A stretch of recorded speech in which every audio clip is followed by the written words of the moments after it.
हमारे हाथ खाली हैं, मुकद्दर से उलझती अनगिनत इनमें लकीरें हैं।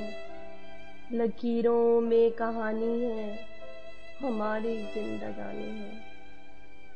मगर फिर भी ये लगता है, ये हमारे हाथ खाली हैं। कहीं माजी नुमाया है, कहीं असबाब दिखते हैं। जो हम अब झेलते हैं वो सभी हालात दिखते हैं। जो पल अब तक नहीं आए वो सब इनमें समाये हैं। मगर सब कुछ पोशीदा है, सभी अदवार में भी है। हमारे आने वाले पल हमारे हाथ में गुम है। मगर फिर भी ये लगता है, हमारे हाथ खाली हैं।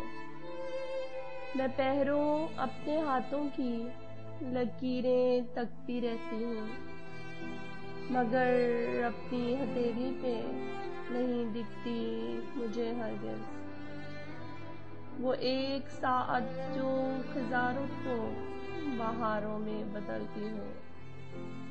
वो एक लम्हा जो सदियों की थकन को मात दे जाए। वो एक रास्ता जो पल भर में मंजिल को पहुंच जाए, मेरी तकमील कर जाए। मैं पहरों तकती रहती हूँ, उलझती इन लकीरों को, मगर अब तक नहीं मिलती वो एक साथ के जिस पे विस्ल का पैगाम लिखा हो। वो एक रेखा जिस पे तेरा मेरा नाम लिखा